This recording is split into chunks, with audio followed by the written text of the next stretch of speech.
এ আল্লাহর কুদরত, যখন জেরুজালেম পৌঁছলো তখন রশি টানার পালা পড়লো আমিরুল মুমিনিনের। আল্লাহু আকবার। এই আল্লাহর বান্দারা, বোঝেন কিছু? মুসলমান তো হইছে, হ্যাঁ? কুত্তা নীতি তোমার কাছে ভালো লাগে? হ্যাঁ, যেটা কোনো মানুষের নীতি না,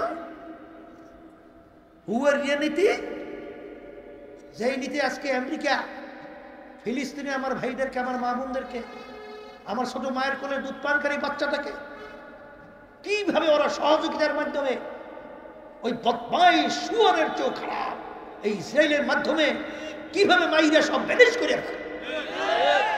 এখনো মানুষের নীতি আদর্শ, এখনো মানুষের নীতি আদর্শ আসতে বলে, মানুষের নীতি আদর্শ।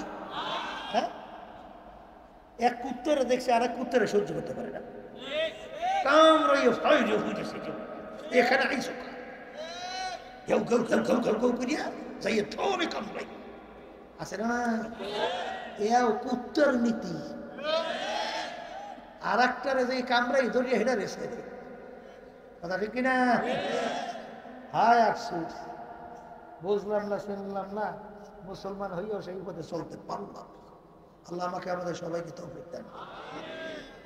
এখন জেরুজালেম তো নতুন জায়গা, আমিরকে তো চেনে না, লোকজন অভ্যর্থনা জানাবার জন্যে উটের পিঠে আহলান সাহলান মারহাবা মারহাবা আমিরুল মুমিনিন নারায়ে তাকবীর আল্লাহু আকবার। আমিরকে যখন উটের পিঠের থেকে নামাতে গেল, গোলাম উটের পিঠে গেতে ডাক দিয়া বলে, আমি আমির না, আমির উটের রশি টানতেছে। আল্লাহু আকবার। ওয়াজ তো আর নতুন ভাবে লাগে নাই, সব কালিমবিরা সারকে সার লাগছে লাগ, সব মুসলমান। এর নাম হলো ইসলাম। আলী রাদিয়াল্লাহু তাআলার নাম শোনেন নাই? এক যুদ্ধের মধ্যে এই শত্রুকে পরাস্ত করিয়া নিচে ফেলাইছে, এই আলী রাদিয়াল্লাহু তাআলা বুকের উপর বসিয়া তরবারি বাড়ি করে জবাই করবে। কি করবে? এর ভিতরে ওই কাফের আলী রাদিয়াল্লাহু তাআলার মুখ মুবারকের ভিতরে থুক মারছে। কি মারছে? থুক মারার সঙ্গে সঙ্গে আলী রাদিয়াল্লাহু তাআলা ওই দুশমনকে ছাইরা তিনি দাঁড়াই গেছে। দুশমন আশ্চর্য হয়ে গেছে, কি ব্যাপার, এরকম কাবুতে ফেলাইয়া আমাকে জবাই না কইয়া সে হঠাৎ আমাকে ছাইরা দিয়ে দাঁড়াই গেল কেন? জিজ্ঞাসা করে ব্যাপার কি? এখন তো আমি স্বাভাবিক, এখন তো আপনাকেও আমি আক্রমণ করতে পারি। আলহামদুলিল্লাহ নাহমাদুহু ওয়া নাস্তাঈনুহু ওয়া নাস্তাগফিরুহু ওয়া নু'মিনু বিহি ওয়া নাতাওয়াক্কালু আলাইহি ওয়া নাউযু বিল্লাহি মিন শুরুরি আনফুসিনা মান ইয়াহদিহিল্লাহু ফালা মুদিল্লা লাহু ومن يضلله فلا هادي له ونشهد أن لا إله إلا الله وحده لا شريك له ونشهد أن محمدا عبده ورسوله أما بعد فأعوذ بالله من الشيطان الرجيم بسم الله الرحمن الرحيم ألف لام ميم ذلك الكتاب لا ريب فيه هدى للمتقين الذين يؤمنون بالغيب صدق الله العلي العظيم সবাই দুরূদ শরীফ পড়ি। আল্লাহুম্মা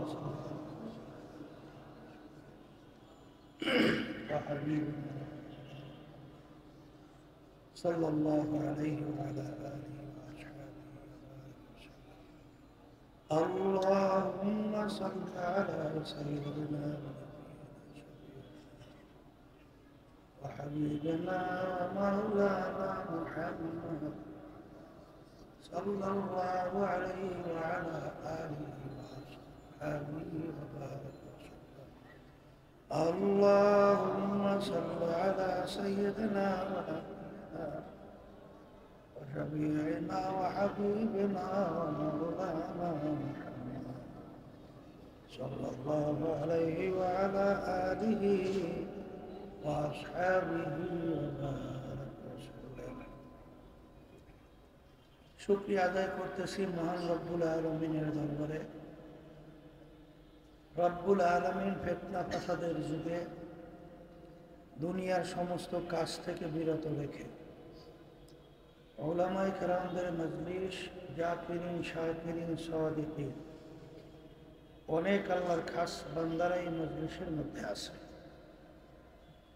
যাদের সঙ্গে জীবনের একটা সময় আল্লাহ রাব্বুল আলামিন আমাদেরকে কাটাবার সুযোগ করে দিয়েছেন। শুকরিয়া কান বলি আলহামদুলিল্লাহ।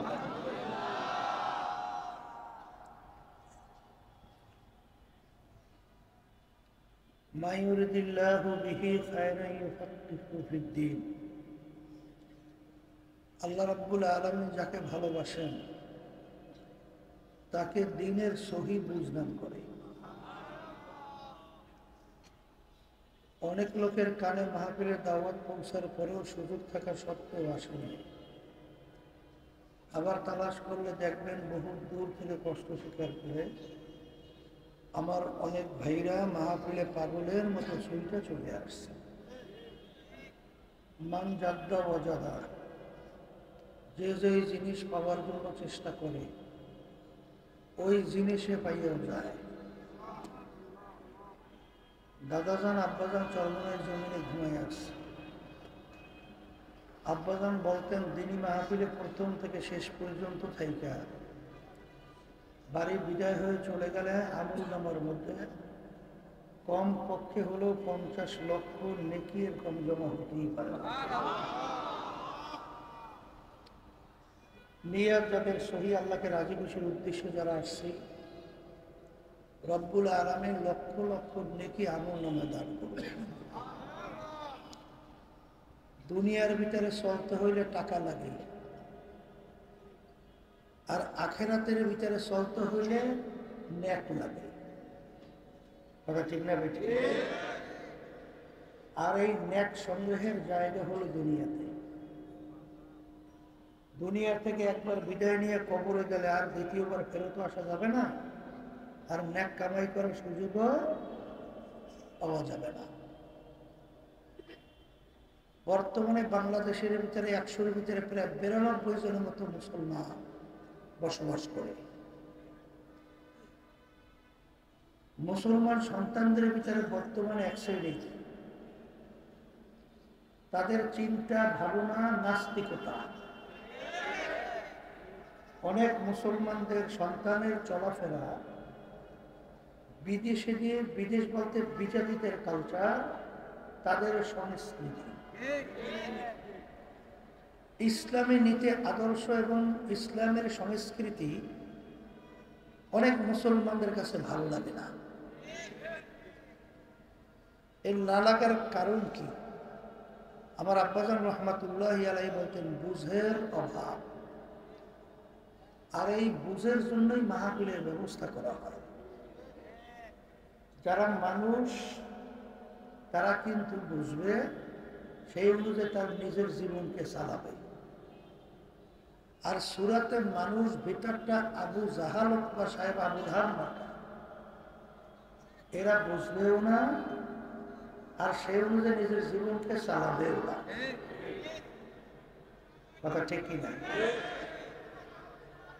বুঝবেন কিভাবে? এরকম দুইটা হরেন ফিট করার কোনো নিয়ম আছে? এত বড় বড় হরেন তার কোনো নিয়ম, এত এতটুকু জায়গা মাত্র 2টা হরণ দিলেই যথেষ্ট। সেখানে কতগুলো হরেন বাজছে। যারা মাহফিল করায় এখন তো বসতে হইবে যে কেমনে হরেন ফিট করতে হয়, কেমনে কি করতে হয়, কিছু বসবে কথা খালি ঘুম ঘুম শব্দ হইবে আর হইবে।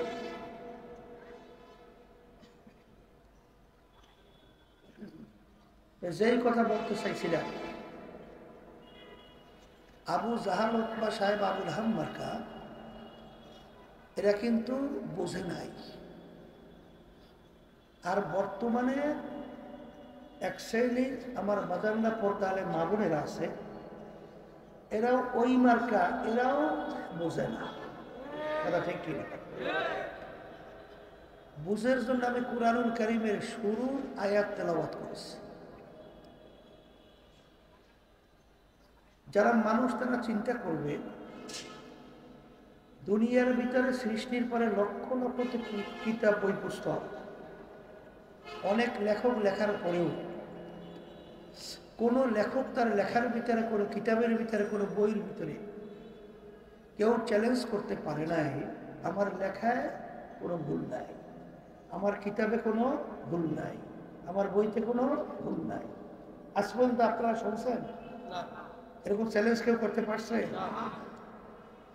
যারা মানুষ তারা চিন্তা করবে দুনিয়ার ভিতরে একটাই কিতাব যার শুরুতে লেখা আছে যালিকাল কিতাব লা রাইবা ফীহ, এই যে কিতাব দেখো এর ভিতরে ভুল সন্দেহ বলতে কিছু না।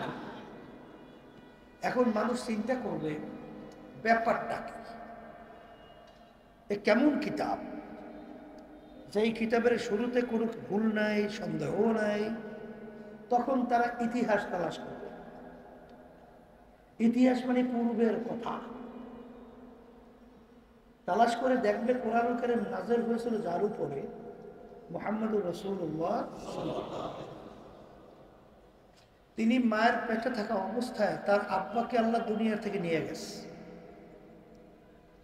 দুনিয়াতে আসার পরে বছর 6 বয়স আল্লাহ তার আম্মাকেও নিয়ে গেছে। 6 বছরের বাচ্চা বাচ্চারা মারা যায়। দুনিয়ার কোনো শিক্ষকের কাছে আল্লাহ রাসূল সাল্লাল্লাহু আলাইহি ওয়াসাল্লাম পড়ার কোনো সুযোগ আল্লাহ দেয় নাই। এমনকি আল্লাহ রাসূল সাল্লাল্লাহু আলাইহি ওয়াসাল্লাম নিজের দস্তখত সাইনও করতে জানতেন না। এই জন্য আল্লাহ রাসূলকে বলা হয় উম্মি। প্রমাণ রাখতেন কিভাবে? প্রমাণ আঙ্গুলের ভিতরে আংটি মোবারক সিল মারতেন। এক ডক্টর বছর 2 হবে চরমনাইতে আসছিলেন। আল্লাহ রাসূল সাল্লাল্লাহু আলাইহি ওয়াসাল্লামের পক্ষ থেকে যে চিঠি লেখছিল তার ভিতরে যে আল্লাহ হাবিবের আংটি মুবারকের সিল মারা, ওই চিঠি সহ কাজ দিয়া বান্দাইয়া আমার জন্য হাদিয়া হিসেবে নিয়ে আসছে। তখন আমি দেখলাম আল্লাহ রাসূল সাল্লাল্লাহু আলাইহি ওয়াসাল্লামের আংটি মুবারকের সিলটা কেমন ছিল। যারা মানুষ তারা চিন্তা করবে যে আল্লাহ রসুলের উপরে কোরআনুল কারীম নাযিল হলো, নিজের দস্তখত করতে জানতেন না, সাইনও করতে জানতেন না, বাপমা হারা, সেই কিতাবের প্রথমেই শুরুতে ভূমিকা এলাকা যালিকাল কিতাব লা রাইবা ফীহ, এই কিতাবে কোনো ভুলও নাই, সন্দেহ নাই। আরবের কাফেররা আরবি ভাষী ছিল না? কি ভাষী?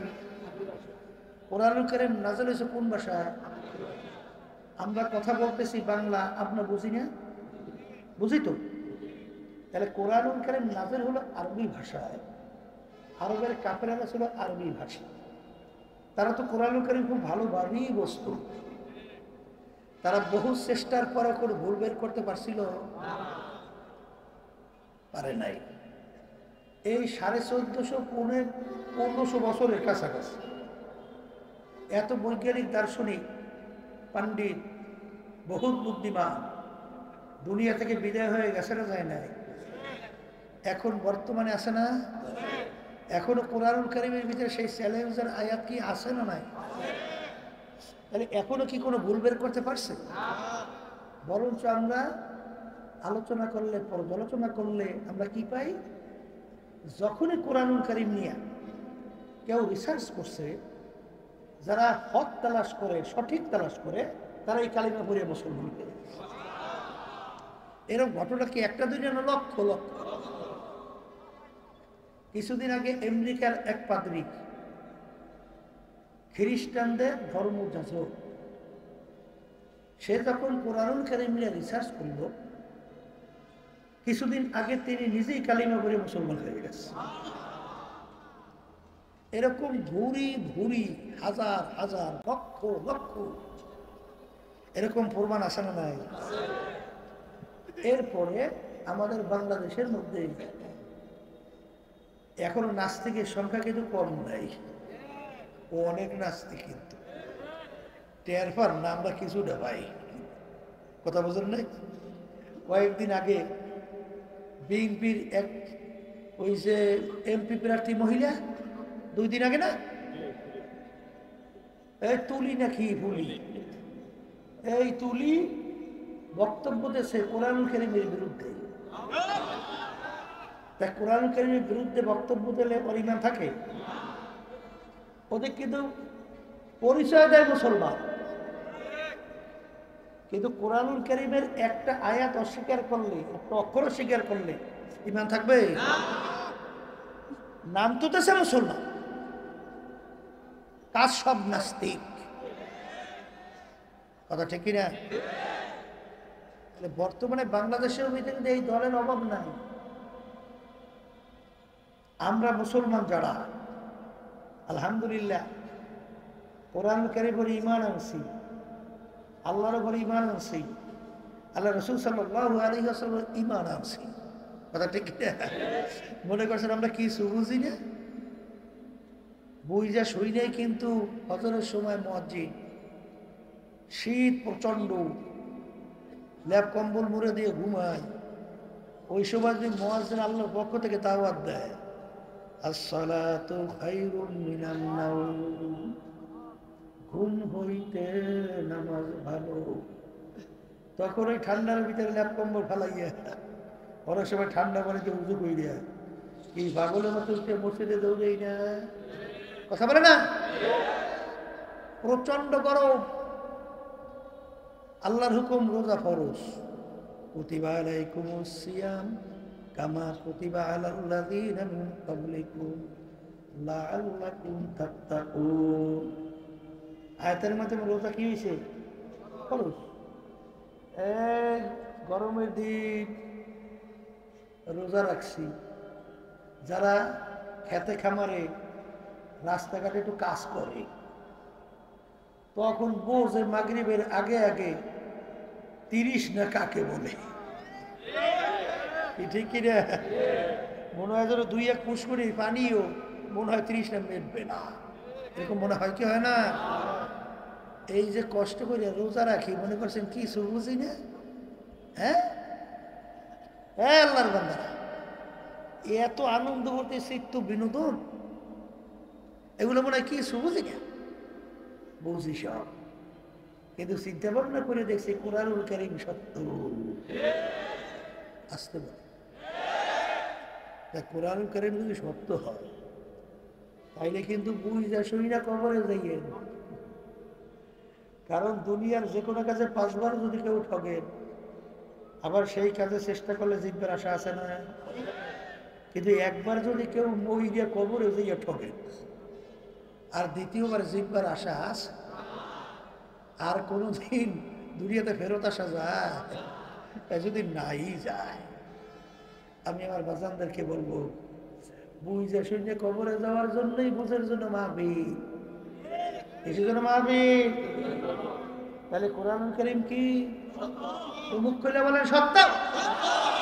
সত্য যদি এখন ওই সত্য কোরআনুল কারীমের ভিতরে আল্লাহ রাব্বুল আলামিন বলতেছেন, ওমা খালাকুতুল জিন্না ওয়াল ইনসা ইল্লা লিয়াবুদুন। আল্লাহ রাব্বুল আলামিন 18,000 কম বেশি মাখলুকাত সৃষ্টি করছেন না? শোনেন না ওলামা কেরাম বয়ান করে, শোনেন না? এর ভিতরে দুইটা মাখলুকাত আল্লাহ সৃষ্টি করছেন কেন?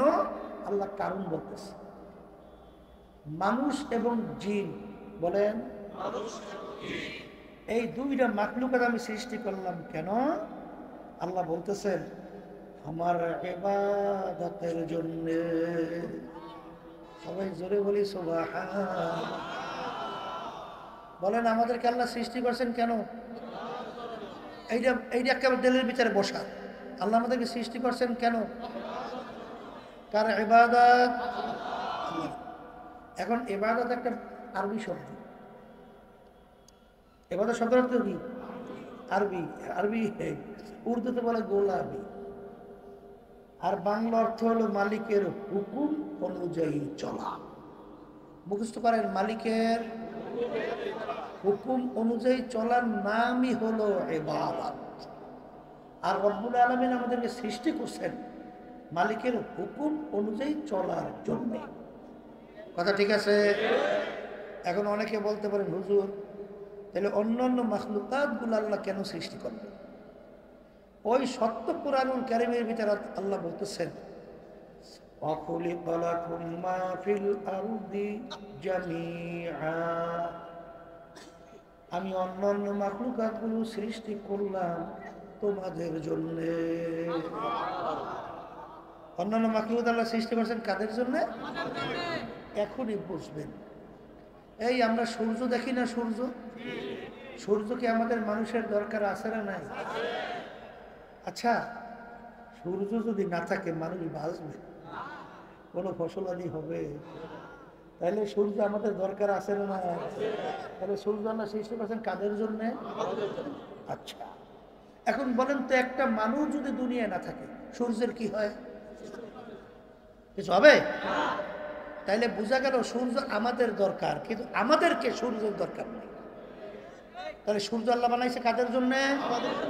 কি বাস্তবতা না অবাস্তবতা? এই আল্লাহর বান্দারা, গরু আছে না? গরু কি? গরু আমাদের মানুষের লাগে কি লাগে না? এই গাভী লাগে দুধ খাইছে, আবার বাচ্চা হবে, বংশ বিস্তার করবে, আবার হাল চাষ করতে লাগে, অন্যান্য কাজে লাগে, আবার জবাই দিয়ে আলহামদুলিল্লাহ গোস্ত পাক করে খাওয়ানোর কাজে লাগে, চামড়া দিয়ে আবার বিভিন্ন মালাজ বানানো লাগে। তাহলে গরু আমাদের প্রয়োজন, কিন্তু একটা মানুষ যদি দুনিয়া না থাকে গরুর কি হয়? তাহলে গরু আল্লাহ বানাইছে। গাছ আমাদের দরকার আছে, তাহলে ফার্নিচার বানাইতে কি দিয়ে? একটা মানুষ দুনিয়া না থাকলে গাছের কি হয়? কিছু হবে? তাহলে গাছ কাদের জন্যে? মাছ যত তালাশ করবেন সব আমাদের প্রয়োজন, কিন্তু আমাদেরকে তাদের প্রয়োজন নেই। কথা বুঝছেন? এখন আল্লাহ আমাদেরকে বানাইছে কিসের জন্যে? আল্লাহ ইবাদত। আসে এখন ইবাদত বলছি মালিকের হুকুম অনুযায়ী চলা। এ আল্লাহর বান্দারা কে মানবেন তা জানি না, কিন্তু ওলামায়ে কেরাম আমাদের দায়িত্ব বলা, আমাদের বইলে দেওয়া দায়িত্ব। কে মানবেন কে মানবেন না জোর কইরে মানাবার দায়িত্ব আমাদের নেই। কারণ আল্লাহ রাসূল সাল্লাল্লাহু আলাইহি ওয়াসাল্লাম হাজার চেষ্টা করার পরেও আল্লাহ যদি কাউকে হেদায়েত দেন নাই, তাকে হেদায়েত নসিব করাইতে পারছে? তার চাচা আবু তালেব তাকে হেদায়েত প্রাপ্ত করতে পারছে? কালিমা পড়াইতে পারছে? চেষ্টা তো কম করে, কিন্তু আল্লাহ চায় নাই, পারে নাই। কথা ঠিক কিনা? তাহলে আমাদের দায়িত্ব বইলে দেওয়া। এখন মালিক বানাইছেন আমাদেরকে তার ইবাদতের জন্য। এখন আমার মালিকের হুকুম প্রত্যেকটা মানুষের ব্যক্তিগত জীবনে আছে, জোরে বলে না আছে? পারিবারিক জীবনে আছে, কামাই খরচের মধ্যে আছে, সামাজিক জীবনের মধ্যে আছে। আচ্ছা, এই রাজনৈতিক জীবনের মধ্যে আছে, আন্তর্জাতিক জীবনের মধ্যে আছে, পোশাকাদির মধ্যে নাই, সেখানে আছে। এক শ্রেণী আমার বাজারটা পর্দা আলে মা বোনেরা পোশাকের কিন্তু কোনো গুরুত্ব দেয় না, পোশাকের কোনো গুরুত্ব। তাহলে আল্লাহ রাব্বুল আলামিন সত্য কালামের ভিতরে কি বলছেন? লিবাসুত তাকওয়া, যালিকা খায়র, পরহেজগারি লিবাস তোমাদের জন্য উত্তম। তাহলে পোশাকও কার হুকুম? মুখ খুলে কথা বললেন। তাহলে ব্যক্তিগত জীবন পোশাক দিতে মালিকের হুকুম আছে, পারিবারিক জীবনে নাই। এই এক শ্রেণী আমার বাজানো নামাজ পড়ে রোজা রাখে, তাহাজ্জুদের নামাজও কামাই নাই, হজ যাকাতও দেয়, এবার দান সৎকাও কম করে না, কিন্তু ঘরের মধ্যে সব বেনম আছে। পোলা নামাজ পড়ে না, মাইও নামাজ পড়ে না, স্ত্রীও নামাজ পড়ে না, কিন্তু হে তো মাশাআল্লাহ খুব দরবেশ। আছে না নাই? আমার মালিক কি বলছেন কোরআনুল কারীমের মধ্যে? ও আনফুসাকুম ওয়া আহলিকুম নার। আমি বলি না, আল্লাহ বলে। তুমি নিজে জাহান্নামের আগুন থেকে বাঁচো, তোমার আহাল পরিবার পরিজনকে জাহান্নামের আগুন থেকে বাঁচাও। তাহলে সেখানে মালিকের হুকুম আছে। সামাজিক ক্ষেত্রে মালিকের হুকুম নেই? আছে না নাই?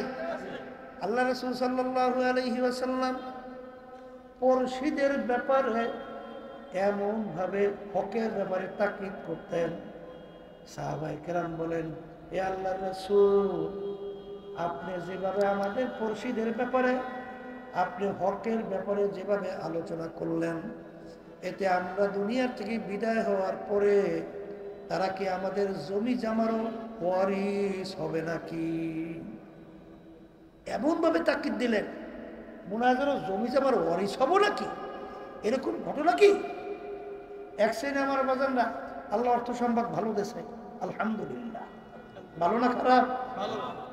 কিন্তু তার পাশের পড়শি আহারে টাকার অভাবে ঠিকমতো চিকিৎসা করতে পারে না, ঠিকমতো খাইতেও পারে না, অর্ধাহারে অনাহারে রাত্র দিন যাপন করে, ঠিকমতো পোশাকাদি পরতে পারে না। তুমি ভালো করে যাই না রাখো, তোমার পাশের পড়শি যদি আল্লাহ তোমাকে আর্থিক সচ্ছলতা দেওয়ার পরেও তাদের করে খবরাদি অসচ্ছল হওয়ার কারণে না নেও, তুমি পেট বইরা খানা খাও না, তুমি জাহান্নামের আগুন পেটে ঢুকাও। কথা ঠিক কিনা? সেখানে তাদের খবরাদির ব্যাপারে আল্লাহর হুকুম আছে না নাই? এই ব্যবসা বাণিজ্যের ব্যাপারে নাই? আমার আল্লাহ কি বলেন কোরআনুল কারীমের ভিতরে? আহাল্লাল্লাহুল বাইআ ওয়া হাররামার রিবা। আমার মালিক বলেন, তোমাদের জন্য আমি ব্যবসাকে হালাল ঘোষণা করলাম, আর সুদ তোমাদের জন্য আমি হারাম ঘোষণা করলাম। বলেন ব্যবসা হালাল?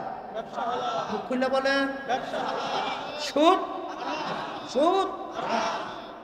আরে অনেক নামাজি হুজুর দাঁড়িয়ে আছে, টুপি আছে, একই তো হুজুর কয়, কথা কয় না, লম্বা জামাও আছে, ওদিকে সুদের সঙ্গে ব্যবসায় জড়াই আছে। আমি বহু তালাশ করে দেখছি, কোন সুদী ও আরামে নাই। আপনাদের চোখে আরামে আছে কিনা আমার জানা নেই। হারামে আরাম নাই, হারামে আরাম ও মনে ঠিক মতো শান্তিতে ঘুমাইতেও পারে না এই সুদীরা। কথা ঠিক কিনা? তাহলে সুদ আল্লাহ হারাম করছেন, আর ব্যবসা হালাল। অনেকে আবার মনে করে একবার মনে হয় মুড়ি, বুঝছে, সে আসি আমাকে বলতেছে, হুজুর এখন আর দুনিয়ার বিভিন্ন এই ব্যবসা বাণিজ্য কাজকর্ম হুজুর এখন আর ভালো লাগে না, এখন এগুলো আর ভালো লাগে না। তা কি ভালো লাগে? বলে হুজুর এখন সব সময় এই আখেরাতের ব্যাপারে পড়িয়ে থাকতে চাই, মানে সারাদিন ইবাদতের ভিতরে থাকতে চাই। আমি বলি সর্বনাশ যাওয়ার পরে এইটা শিখছেন, সর্বনাশ যাওয়ার পরে এইটা শিখছেন, হ্যাঁ এইটা পাইছেন কোথায়? হে আল্লাহর বান্দা, তুমি দোকানদারি করো, সেখানেও কিন্তু ইবাদত। তুমি বিভিন্ন ব্যবসা বাণিজ্য করো, সেটাও কিন্তু ইবাদত। আল্লাহ রাসূল সাল্লাল্লাহু আলাইহি ওয়াসাল্লাম বলেন নাই যে যে সঠিক ব্যবসায়ী হবে তার হাসর হবে সিদ্দিকীনদের সঙ্গে, নবীদের সঙ্গে। হাসর কাদের সঙ্গে? আবার বলেন না, অনেক বড় বড় আল্লাহর ওলিরা বড় বড় ব্যবসায়ী ছিল না? আসতে বল। ওসমান গনি রাদিয়াল্লাহু তাআলা নাম শুনছেন? হ্যাঁ, ওসমান গনি রাদিয়াল্লাহু তাআলা আনহু নামই হয়েছে ওসমান গনি, ধনী ওসমান। অর্থ কি? ধনী ওসমান। এত বড় ব্যবসায়ী ছিল। আপনি এখনো মদিনা শরীফ গেলে দেখবেন ওসমান রাদিয়াল্লাহু তাআলা আনহুর বড় বড় মাজরা এখনো পড়ে আছে। আমি যাইয়ে সেখানে বলে ওসমান রাদিয়াল্লাহু তাআলা মাজরা, বড় বাগান, বহুত সম্পদ এখনো পড়ে আছে। এত বড় ব্যবসায়ী আল্লাহ রাসূল সাল্লাল্লাহু আলাইহি ওয়াসাল্লাম তার দুই মেয়েকে তার সঙ্গে বিবাহ দিয়েছেন। এই জন্য তাকে বলা হয় জিন্নুরাইন, দুই নূরের অধিকারী। আল্লাহ রাসূল সাল্লাল্লাহু আলাইহি ওয়াসাল্লাম বলেন, বেহেশতের মধ্যে সবাই একজন সঙ্গী থাকবে, সাথী থাকবে, দোস্ত থাকবে। রফিকি ফিল জান্নাতি উসমান। সবাই বলি সুবহানাল্লাহ। বেহেশতের ভিতরে আমার দোস্ত হবে ওসমান গনি রাদিয়াল্লাহু তাআলা। তাহলে বুঝা গেল এত বড় ধনী, এত বড় ব্যবসায়ী, সে আল্লাহর কাছে কত প্রিয়, ঠিক কিনা? বরফির আব্দুল কাদের জিলানী রাহমাতুল্লাহি আলাইহি খুব বড় মাপের ব্যবসায়ী ছিল না? হ্যাঁ, গালেবে গুমন এক আলেম হযরতের দরবারে গেল, যাইয়ে তাকে হযরতের দরবারের ভিতরে শান শৌকত, দালান কোঠা, অভাব নাই। এইটা দেখার পরে সে মনে মনে বলে, এত সম্পদের মালিক এ আল্লাহওয়ালা হয় কিভাবে? আল্লাহওয়ালা কিভাবে? এখন বলতেও পারে না। শেষ পর্যন্ত হয়তো বাথরুমের ভিতরে ঢুকছে, ঢুইকে দেওয়ালের ভিতরে লিখে রাখছে। এর ভিতরে বাথরুমের দেওয়ালে লেখছে, আমার দাস্ত দুনিয়া দোস্তে দাঁড়। এত বড় সম্পদের মালিক, এত বড় সংসারওয়ালা মানুষ, সে আল্লাহওয়ালা হইতে পারে না। এইটা লিখে বেরিয়ে চলে গেছে। আর একজন হয়তো বাথরুমে ঢুকছে, ঢুইকে দেখে এক মেসরা এক পংক্তি, বুঝেন নাই? দুই লাইন মিললে একটা কবিতা হয় না, ওটা পংক্তি কয়, মেসরা কয়, বুঝলেন? তাই সেখানে এখন শেষ,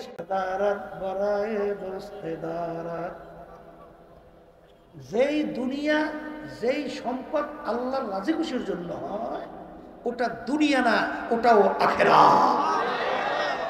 ওটাও কি? বরফির আব্দুল কাদের জিলানী রাহমাতুল্লাহি আলাইহি হাদিস পড়াইতেছেন ছাত্রদেরকে।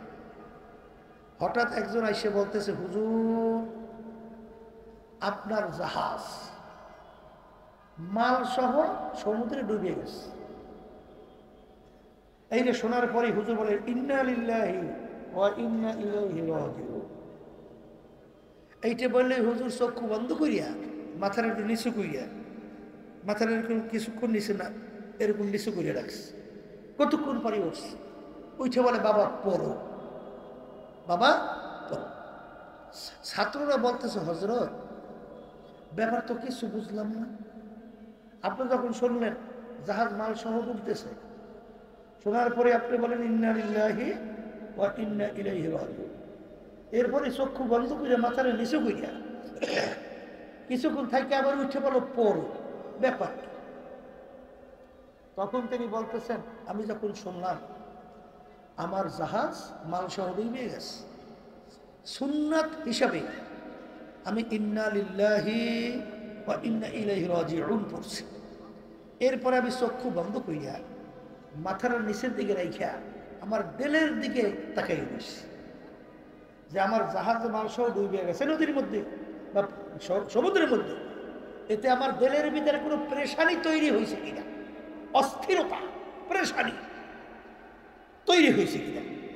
আল্লাহর রহমতে অনেক সময় আমি দিলের দিকে তাকানোর পরে দেখি আল্লাহর রহমতে আমার দিলে কোনো অস্থিরতা পয়দা হয় না। এই জন্য বাজানদেরকে বলবো, একজন রাস্তার ফকির ভিখারি, সে ভিক্ষা কইরেও দুনিয়াদার হতে পারে।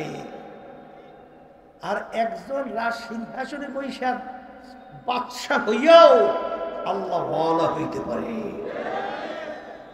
কথা বোঝেন নাই? বুঝছেন কিছু? এর কারণ কি জানেন? শোনেন, এই আল্লাহর বান্দারা,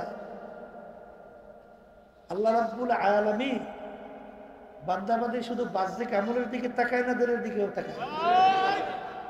ইন্নাল্লাহা লা ইয়ানজুরু ইলা সুওয়ারিকুম ওয়া আমালিকুম ওয়ালাকিন ইয়ানজুরু ইলা নিয়াতিকুম ওয়া কুলুবিকুম আও কামা ক্বালা আলাইহিস সালাতু ওয়াস সালাম।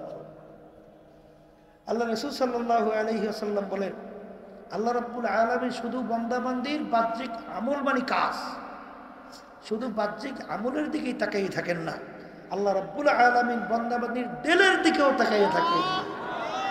কোন দিকে? হ্যাঁ, তাহলে দুনিয়াদার এবং আল্লাহ ওয়ালা এইটা কিন্তু সম্পর্ক কলবের সঙ্গে, দিলের সঙ্গে। কি সঙ্গে? আবার জোরে বলেন, আবার জোরে বলেন। কির সঙ্গে সম্পর্ক? দিলের সঙ্গে সম্পর্ক। এই জন্য তো আল্লাহর ওলিরা দোয়া করতেন। কথা বুঝেন নাই? हर तमन्ना दिल से रुखसात हो गई, हर तमन्ना दिल से रुखसात हो गई, अब तो आजा अब तो खिलवत आ गई। হে আমার দয়ার মালিক, তুমি একটু আমার কলমের দিকে তাকাইয়া দেখো, আমার কলমটা এখন সমস্ত দুনিয়ার সমস্ত মোহাব্বত থেকে খালি করে ফেলছি, গায়রুল্লাহকে সব ফালাইয়া দিছি। এখন দয়া মায়া করে তুমি একটু আমার কলমের মধ্যে আসো, এখন একটু রহমতের নজরে আমার দিকে তাকাও। কি? তাইলে বোঝা গেল এটা সম্পূর্ণ সম্পর্ক কার সঙ্গে? দিলের সঙ্গে, দিলের সঙ্গে। বলে তা কেমন? এক আল্লাহর বান্দা এই প্রতিদিন এশার নামাজ, কি নামাজ? তাকবীরে তাহরিমা, তাকবীরে উলা সহকারে প্রথম কাতারে প্রায় ইমামের পিছুই ধরে একটু এক পাস প্রতিদিন নিয়ম অনুযায়ী তাকবীরে উলা যায় না, এশার নামাজ জামাত সহকারে ফরজ আদায় করে। একদিন আল্লাহর বান্দা আইসা তার তাকবীরে উলা ছুটে গেছে। কি ছুটছে? এখন নামাজের পরে এমন ভাবে কান্না শুরু করছে, মুসল্লিরা সব পরেশান হয়ে গেছে। আহারে আফসোস, কত বড় আল্লাহর ওলি! আহা, প্রতিদিনে তো সে তাকবীরে উলা সহকারে নামাজ পড়ে, আজকে হয়তো বা যে কোনো একটা ব্যতিক্রম কারণে হয়তো তাকবীরে উলা ছুটে গেছে। কিন্তু বলতেছে, ভাই আপনি তো প্রতিদিনই তাকবীরে উলা সহকারেই এশার নামাজ আদায় করেন, আজকে হয়তো বা যে কোনো কারণে ছুটছে, আপনি যে আফসোস করছেন তাতে আল্লাহ আপনার নেক বাড়াইয়ে দিচ্ছে। ভাই আপনি একটু থামেন, এখন কাঁদেন না। এখন সেই লোকটা বলতেছে, ভাই আমি তো তাকবীরে উলা ছুটে গেছে নামাজে, এই আফসোসে কান্দি না। কথা, আপনি কান্দেন কেন? বলে আমি সারাদিন দোকানদারি করি। কি করি? কথা বলে না, দোকানদারি করি। তাই সারাদিন দোকানদারি করার পরে আমি যখন এসে তাকবীরে উলা সহকারে 4 রাকাত ফরজ নামাজ আদায় করি, তো ওই তাকবীরে উলা থেকে শুরু করিয়া ফরজ নামাজ 4 রাকাত শেষ হওয়ার পরে সালাম ফিরাইলেই আমার সারাদিনের হিসাব, এই যে সারাদিন দোকানদারি করছি ওইটা সব মিলানো হইয়া যায়। তাকবীরে উলা সহকারে নামাজ পড়ে কি মিলে? কথা বলে না, কি মিলে? আজকে আমি তাকবীরে উলা না পাওয়ার কারণে আজকে আমার হিসাবটা মিলাইতে পারি নাই, এই আফসোসে আমি কান্দি। আমি কি আমার তাকবীরের সুরছে এই জন্য কান্দি? কি কি বুঝলে? পরে তো নামাজ। এই জন্য আমার মালিক বলেন, ফাওয়াইলুল লিল মুসাল্লিন। নামাজ নামাজি নামাজ পড়ে কিন্তু ওর জন্য জাহান্নাম, কারণ ওর নামাজটার ভিতরে লা সলাতা ইল্লা বিহুজুরিল কলব, যেই নামাজের ভিতরে একাগ্রতা থাকবে না, হুজুরি কল থাকবে না, যেই নামাজের ভিতরে মালিকের সঙ্গে সম্পর্ক থাকবে না, ওই নামাজটা পড়বে ঠিক, নামাজ কিন্তু মালিকের দরবারে কবুল হবে না। এটা কি বাজদিক না দিলে কথা বলে না? হ্যাঁ, এই জন্যই বিচার টিচার যাই হইবে ও কিন্তু দেলের উপরে ভিত্তি করে, কলমের উপরে ভিত্তি করে বেহেশতে যাইতে চান না? বলে না চাই, বেহেশতের কথা শুনলেও কয় না, মুখ বন্ধ করে বসে বলতে হইবে তো। মালিক শুনুক, কোন সময় মালিকের রহমতের নজর আসে বলা যায়? বলো তো যায় নাকি?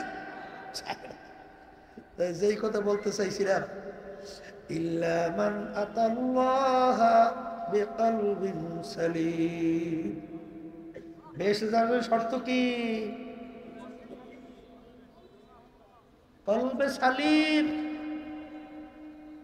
পরিচ্ছন্ন কলব, ভেজাল মুক্ত কলব। এই কলব যার থাকবে সেই বেহেশতে ঢুকবে। কথা ঠিক কিনা?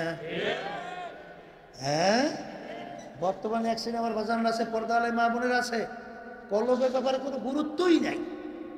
আছে না নাই? আছে না নাই? কলবের হালাত কি অবস্থায় খবরই নাই। খালি পাউডার দিয়া, সোনো দিয়া, ক্রিম দিয়া চেহারাকে সাজাও, মাথা কত সুন্দর সুন্দর আলফেট চুল রাখো, কত কায়দায় কায়দায় চুল সাজসজ্জা করলা, কত সুন্দর পোশাক আদি শরীরের মধ্যে লাগাইলা, কিন্তু তোমার কলবের দিকে তাকাও না। তোমার যেই কলবের উপরে ভিত্তি কইরা তোমার বেহেশতের ফয়সালা, এই কলবের ব্যাপারে কোনো গুরুত্ব নাই। কি ভুল বলছি না ঠিক বলছি? ভুল বলছি না ঠিক বলছি? হ্যাঁ, এই জন্য আমার বাচ্চাদেরকে বলবো, পর্দার মা বোনদেরকে বলবো, তাই যেই কথা বলতে চাইছিলাম, এই রাস্তার ফকির ভিখারি হইয়াও বলেন দুনিয়াদার হইতে পারে, আবার রাজ সিংহাসনে বসে রাজত্ব কইরাও আল্লাহওয়ালা হইতে পারে পারে পারে পারে। হুজুর তাকাবো তাকাবো পারে না? গেছিলাম ভারতে, বুঝছেন, ওই যে আওরঙ্গজেবের নাম শুনছেন, তারপরে ওই বড় বড় হারুন রশিদ বাদশার নাম শুনছেন না? এই আমি বাদশাহ শাহজাহানের নাম শুনছেন না? এই সেই দিল্লিতে এই মসজিদে আমি নামাজও বলিয়ে আসছি, শাহী মসজিদে, বুঝছেন। তখন তাদের এবাদত খেলা দেখেও আসছে, ওদিকে বাদশাহী করছে, আর রাত্রে গভীরে আমার মালিকের সামনে কুদরতি পায়ে সেজদায় পড়িয়া সুবহান রাব্বিয়াল আলা কইয়া ডাক দেয়, দুই চোখের পানি বাইয়া বাইয়া তার গাল মোবারক ভেজে জমিনের ভিতরে পড়ে, আর আমার মালিককে ডাক দেয়। কি ঠিক না বেটি? তাহলে বাদশাহী করিয়াও সম্পর্ক কার সঙ্গে? আবার দেখবেন এক শ্রেণীর রাস্তার ফকির নাকি ভিক্ষুক না ভিখারি, না এই টাকা পয়সা চায়, ওদিকে নামাজেরও খবর নেই। আছে? রোজারও খবর না, আল্লাহর হুকুম নবীর তরিকতে চলার কোনো চিন্তা হোক। যদিও না কেউ ভিখারি, কিন্তু গরিব হইয়াও ও কিন্তু দুনিয়াদার। ও কিদার? আমার কন্যা ও দুনিয়াদার।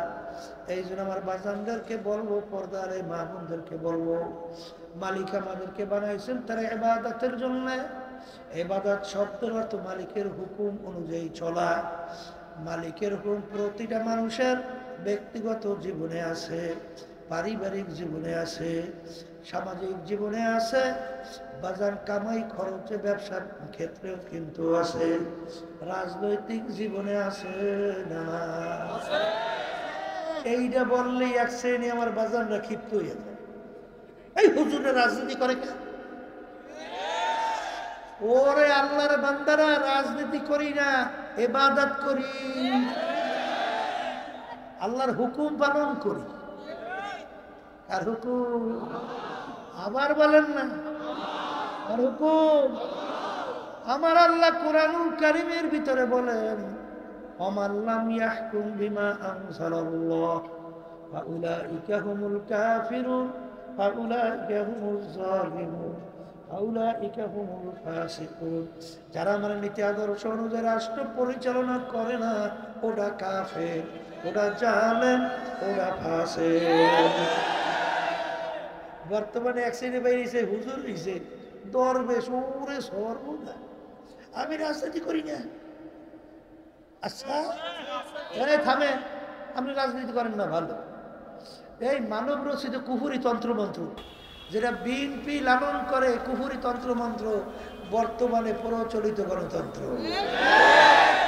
আওয়ামী লীগ যে প্রচলিত গণতন্ত্র কুফুরি যেটা লালন করে, জাতীয় পার্টি সহ যারা এই নীতি আদর্শ লালন করে, এই রাজনীতি করি না, এটা ঠিক আছে, এটা কি?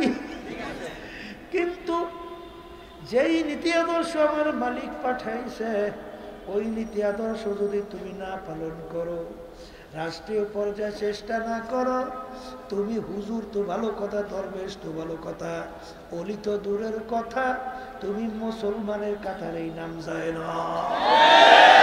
আরে মুসলমানের খাতায় নাম নাই, পাগলামি মনে করছো? হাসতাম। হ্যাঁ, বুजुर्गी की नहीं हमको जरूरत, গোলাম अपना बना ले आए खुदाया। এ কবরের যাত্রীরা, নামাজ পড়ি কার হুকুম? রোজা রাখি কার হুকুম? হজ যাকাত দেয় কার হুকুম? আচ্ছা, মালিকের হুকুম পালন করি না। মালিক কি বলছে নামাজের ব্যাপারে? কি বললো? আকিমুস সালাহ। শব্দটা কি? নামাজ প্রতিষ্ঠা করো। নামাজ মালিক বলছে নামাজ পড়ো। নামাজ কি করতে কইছে? প্রতিষ্ঠা কারে কয়? নিজে নামাজ পড়লেই হবে না, ঘর সন্তানাদি সুযোগ থাকলে, সমাজ সুযোগ থাকলে রাষ্ট্রের ভিতরে নামাজি বানাবার চেষ্টা করো। কথা ঠিক? আচ্ছা, তাহলে নামাজ পড়ে এই হুকুম পালন করি না। সেই মালিক কোরআনুল কারীমের ভিতরে বলেন আকিমুদ্দিন।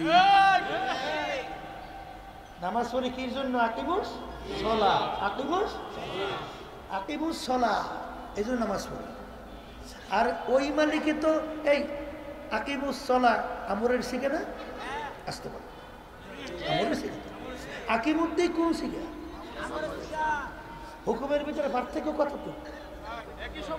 হ্যাঁ, কোনো পার্থক্য নেই।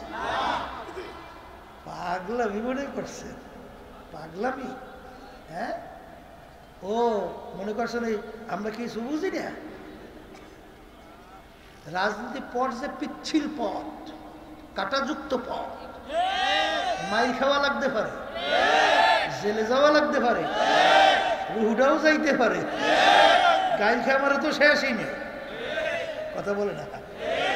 আল্লাহ কিন্তু ফজল করি রহমতুল্লাহ আব্বাসা, এই সরমুনার পীর, আল্লাহর আমাদের সব জায়গায় একটা পরিচয় আল্লাহ করছে না? কথা বলে না?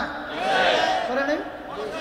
আচ্ছা বলেন তো, রাজনীতি পথ, এই রাজনীতি করলে সরমুনায় বিশ্ব হুজুরের কাছে যাইবে এমপি সাহেবেরা, মন্ত্রী সাহেবেরা, যাই বলবে হুজুর আমার জন্য একটু দোয়া করে, মাথার একটু নোয়াই দেবে।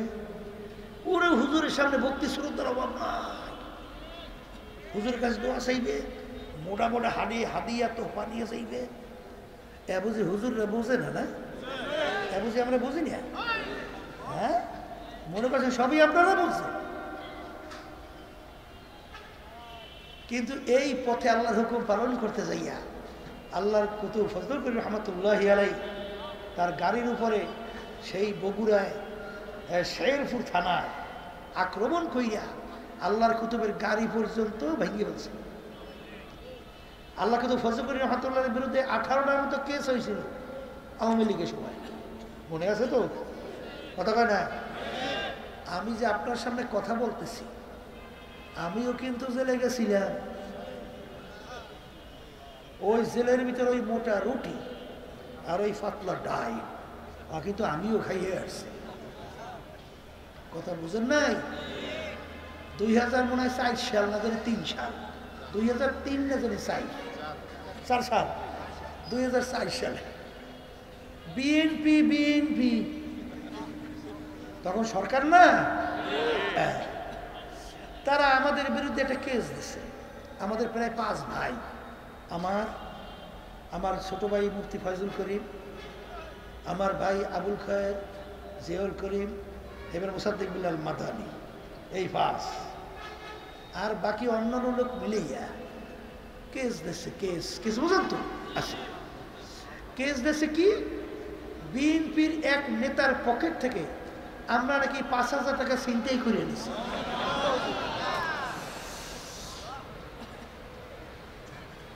কয় টাকা? 5000 টাকা ছিনতাই করে আমরা নিছি বিএনপির এক নেতার পকেট থেকে। আচ্ছা, তাই যেখানে ঘটনা দেখাইছে বিশ্বেশ্বরার বাজার, অনেকে ছিলেন তো, তখন আমি আসলাম বাড়িতে, আমার চোখে অসুখ, বুঝছেন, ঠিক মতো চোখ দিয়ে চাইতেও কষ্ট হয়। তাই কেস দেওয়ার পরে বরিশাল আদালত, ম্যাজিস্ট্রেট কোর্ট এই গ্রাউন্ডের উপরে আমাদেরকে 5 বছর সাজা দিয়ে দিচ্ছে। কয় বছর? ওই কেসেই আমি জেলে গেছি। কথা বলছে, আমার ছোট ভাই ফয়জুল করে গেছে, আবুল খায়েরও গেছে, আবুল খায়ের অন্য কেসে গেছে মনে হয়। এই যেখানে আমরা দুই ভাই গেছিলাম মনে পড়ে। আচ্ছা, তাইলে সেখানে আমরা এখন কি করব বলেন তো? করলাম হাইকোর্ট। তা হাইকোর্টের মধ্যে আমাদেরকে জামিন না জানি কি দিল, পুরো সরল দেয়। ওরা তখন ক্ষমতায়, কয়েকদিনের ব্যবধানে ওই হাইকোর্টের রায় ভাঙ্গিয়া সুপ্রিম কোর্টের সিঙ্গেল বেঞ্চে আবার 5 বছর সাজা বহল। এখন আমাদের কোর্ট কোনটা? সুপ্রিম কোর্ট ফুল বেঞ্চ, আর তো কোর্ট নাই। কথা ঠিক না বেটি? দেখেন কায়দাটা কি, ওই যে সুপ্রিম কোর্ট সিঙ্গেল বেঞ্চে যে বিচারক, আমাদের 5 বছর সাজা বহল রাখছে, কয়েকদিনের ব্যবধানে ওই বিচারক প্রধান বিচারপতি হয়ে গেছে। এখন আমরা যদি আপিল করি তাহলে কর্তব্য তার কাছে, আর সে তো রায় একটা দিয়েই আসছে, 5 বছর সাজা বহল। তা ভাগ্য ভালো, তা ওখানে তো 5 জন বিচারক, ফুল বেঞ্চে কিন্তু 5 জন বিচারক থাকে, প্রধান বিচারপতি আর দুই 5। এখন আল্লাহর রহমতে যখন আমাদের কেসের শুনানি হলো, সেখানে আল্লাহর রহমতে সুপ্রিম কোর্ট ফুল বেঞ্চ থেকে আমরা খালাস পেয়েছি। এখন আপনাদের কাছে প্রশ্ন করি, আমাদের মতো একটা ছেলে 5 বছর যদি জেলে থাকতে হয়, তখন আমাদের অস্তিত্ব থাকে কি? এই আচরণ যদি আমাদের সঙ্গে করে, তাহলে অন্যান্য মানুষের সঙ্গে কি করছে? গেছিলাম কিছুদিন আগে 5ই আগস্টের পরে 2024 খাগড়াছড়ি, বুঝছেন? খাগড়াছড়ি যাওয়ার পরে আমাদের এক লোক প্রায় 6 মাস, এর কম বেশি কিছুদিন হইতে পারে, জেল খেটে বেরোইছে। তা আমাকে বলতেছে, হুজুর আমি জেল খেটে বেরোইছি। কি হয়েছিল? ওই যে 2024 5ই আগস্টের পরে কেস বাণিজ্য। বলে কেস বাণিজ্য কি? বলে হুজুর একটা নথির ভিতরে প্রায় 1100-র মতো আসামি বানাইছে। কত? 1100। এখন কেস বাণিজ্য বোঝেন নাই? ওই আসামের যে নাম, ওই নাম ধরিয়ে টাকা নেয়, নাম কাটে, টাকা নেয়, নাম কাটে, নাম রাখছে কি? কেস বাণিজ্য। আচ্ছা, তা আমার কাছে 40,000 টাকা চাইছিল। কয় হাজার? তা 40,000 টাকা আমার কাছে ছিল না, বলে সরকার মনে নাই, মানে দেয় না টাকা। এই দেয় নাই অপরাধে 6 মাস জেল খাইতে তারপর বেরোইছে। বলে হুজুর এখন যে আপনার সঙ্গে কথা বলতেছি, এখন ওই নথির ভিতরে প্রায় 250-র মতো আসামি এখনো আছে। এই দেশ কি মানুষের দেশ? এই দেশে মানুষ বসবাস করতে পারে? এই দেশে বসবাস করতেছে শুয়ার, কুত্তা, পশু, কোন মানুষ বসবাস করতে পারে এই দেশের মধ্যে? হ্যাঁ, যেই কথা বলতে চাইছিলাম, বসে যেই কথা বলতে চাইছিলাম, আপনারা দেখছেন আফসোস যে এই দেশের ভিতরে মানুষ বসবাস করার কোনো উপযোগী সমাজ নাই, নাই। তাহলে আজকে ক্ষমতায় থাকার জন্য আওয়ামী লীগের সময় তাণ্ডবটা কি করলো? প্রায় 2000-এর মতো, 1400-এর মতো জাতিসংঘ সহ হিসেব আসছে, কিন্তু প্রায় 2000-এর মতো উদীয়মান মেধাবী বাংলাদেশের ভবিষ্যৎ এই সন্তানগুলোকে পাখির মতো গুলি করে রাস্তায় ফেলাই দিয়েছে। কত হাফেজ, কত আলে, কত দিনদার কি পাখির মতো গুলি করে ফেলাইয়া দেয়। এটা কি বসবাস করার উপযোগী দেশ? বলেন তো একটু। হ্যাঁ, এই দেশের মধ্যে বাস করবেন কিভাবে? এই জন্য আমার বাজানদেরকে বলবো, পর্দা আলে মা বোনদেরকে বলবো, শোনেন, ইসলামী নীতি আদর্শ ছাড়া ইতিহাস পড়লে দেখবেন একটা পিপিলিকার পর্যন্ত সে স্বাধীনতার নিশ্চয়তা ওখানে রয়েছে। একটা পিপিলিকা। আল্লাহ রাসূল সাল্লাল্লাহু আলাইহি ওয়াসাল্লাম বলেন, অনর্থক একটা গাছের ডাল, একটা গাছের পাতা তোমরা ছিঁড়বে না, কারণ অনর্থক একটা গাছের ডাল পাতা ছিঁড়লে গাছটা কষ্ট পায়। কথা বলে না? সংখ্যালঘু অন্য বিজাতিদের ইসলামী নীতি আদর্শের ভিতরে কেমন অধিকার? আল্লাহ রাসূল সাল্লাল্লাহু আলাইহি ওয়াসাল্লাম বলেন, বিজাতিরা তোমাদের কাছে কিভাবে থাকবে? তোমাদের জান মাল ইজ্জতের যত গুরুত্ব তোমাদের কাছে, এইভাবে বিজাতিদের জান মাল ইজ্জতের গুরুত্ব হুবহু এইভাবে। কথা বলে না? কথা বলে। ইসলামী নীতি আদর্শ এমন এক মহান নীতি আদর্শ যেটা মানুষকে মানুষ বানায়। ওমর রাদিয়াল্লাহু তাআলা আনহু অর্ধেক দুনিয়ার রাজত্ব করলেন, বাংলাদেশের মতো প্রায় 200 দেশের রাজা। কয় দেশ? 200। এই দুই একটাই বাংলাদেশ না, এরকম প্রায় 200 দেশের মতো রাজা। আমিরুল মুমিনিন ওমর ফারুক রাদিয়াল্লাহু তাআলা আনহু রওনা করলেন জেরুজালেম যাবে। জেরুজালেম। আমির উটের পিঠে বসা, উটের রশি গোলাম টানতেছে। এই আমির বলতেছে, গোলাম যে রশি টানে রোদের মধ্যে, ও তো মানুষ, আর আমি যে উটের ছায়ার ভিতরে বসে রয়েছি, আমিও তো মানুষ। কে বলে? কে বলে? আমির বলে। ও রোদ্রে বৈরোর চামড়া কালো হবে, আর আমি এরকম ছাউনির ভিতরে আরামে থাকবো, হয় না। ডাক দিয়ে আমির বলে, গোলাম তুমি এখন উটের পিঠে ওঠো, আমি উটের রশি টানবো। আল্লাহু আকবার।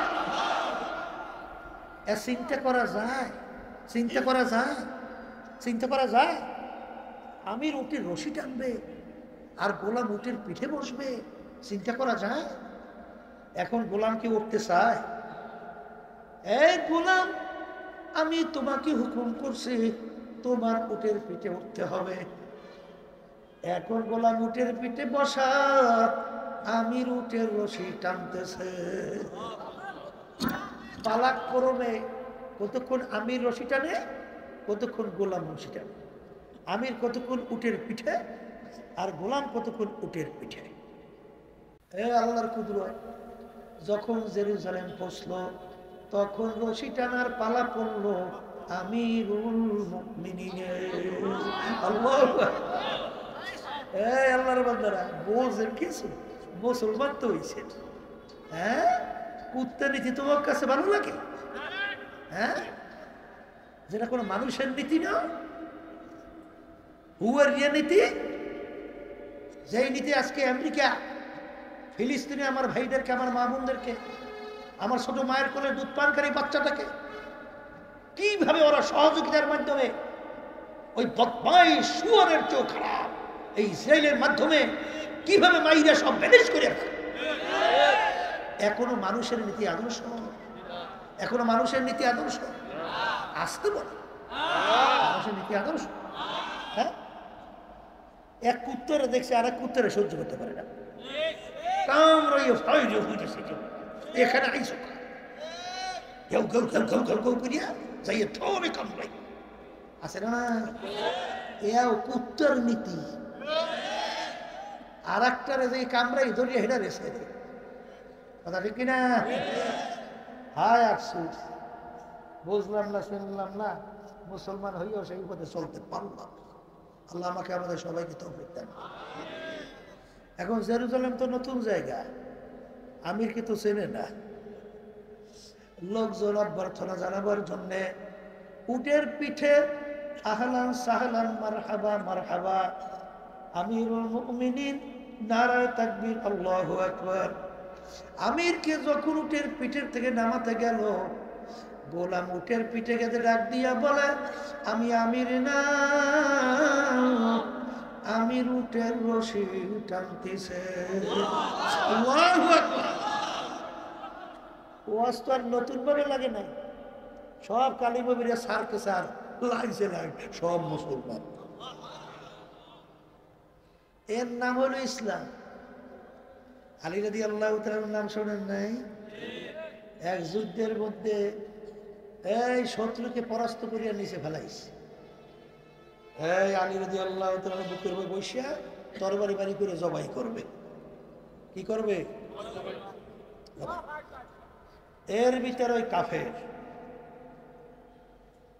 আলী রাদিয়াল্লাহু তাআলার মুখ মুবারকের ভিতরে থুক মারছে। কি মারছে? থুক মারার সঙ্গে সঙ্গে আলী রাদিয়াল্লাহু তাআলা ওই দুশ্মনকে ছাইরা তিনি দাঁড়াই গেছে।